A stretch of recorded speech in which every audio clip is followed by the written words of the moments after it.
අද මම ඔයගොල්ලන්ට පෙන්නන්නේ අපේ හස්බන්ඩ්ගේ තාත්තගේ දානෙට කොහොමද අපි ලෑස්ති වුනේ කියලා. ඔයගොල්ලෝ මේ දකින්නේ මැලේසියාවේ ඉඳලා සිංගප්පූරුවට යන මේන් රෝඩ් එක. එන්නකෝ අපි යමු.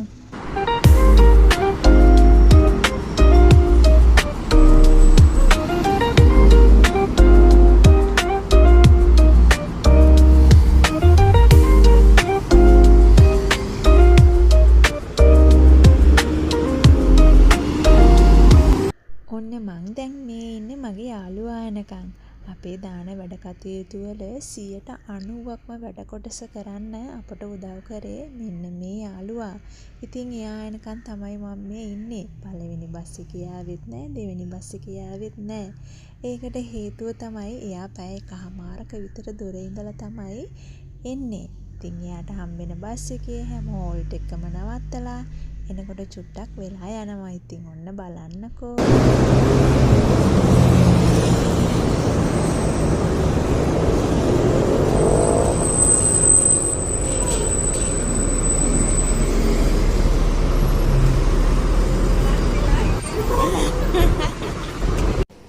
දැක්කා නේද? hina පිරුණු ලස්සන මූණකින් ඇවිල්ලා තමයි අපේ මේ දානේ වැඩ කටයුතු හැම එකකටම එයා අපට උදව් කරන්නේ. ඔන්න ඉතින් හා පුරා කියලා අපි ගියේ දානෙට ඕන කරන සුළු පිළිකර බඩු ටික ගන්න. ඉතින් ඒකට මේ අක්කා මට ගොඩාක් උදව් කරා.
Nanti aku jalan dulu.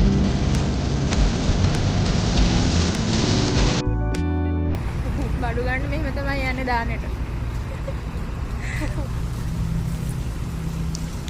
දාලා දුන්නට පස්සේ මාන්සි කන්න යන්නේ දැන් වෙලාව 4:00යි. ගෙන් තමයි දවල්ට කන්නේ. ඔන්න ඉතින් උදේ ඉඳලා මහන්සි වෙලා කොමාරි අපි දානෙට ඕන කරන සුල්පිරිකර ටිකක් අරගෙන ඊට අමතරව දානෙට ඕන කරන පොඩි ද්‍රව්‍ය ටිකකුත් අරගෙන අපි ඔක්කොම ගෙදරින් ගිහින් තියලා අපි ආපහු ආව දානෙට ඕන කරන ඉතිරි වියලි ද්‍රව්‍ය ටික ගන්න. ඒ අතරතුරේ තමයි අපි ටක් ගාලා ලන්ච් එකත් ගත්තේ. ඉතින් අපට ගොඩාක් මහන්සි. ඒත් අපි මහන්සි බැලුවේ නැහැ. අපිට තියෙන එකම දවසේ උපරිම ප්‍රයෝජනය ගත්තා. ඔන්න ඔය දැක්කේ අපි ගත්ත වියලි ද්‍රව්‍ය ටික. මොකද දානෙට කලින් අපි වියලි ද්‍රව්‍ය ටික අරගෙන තියාගත්තත් හොඳයි කියලා අපි ප්ලෑන් කරලා තිබුණ නිසා. අන්තිමේදී අපි වියලි ද්‍රව්‍ය ටිකත් අරගෙන මහන්සි වෙනත් එක්ක රසම රස ස්ට්‍රෝබෙරි ජූස් එකක් අරගෙන ඊළඟ සතුටින් ගිහින් එන්නම් පරිස්සමින් ඉන්න.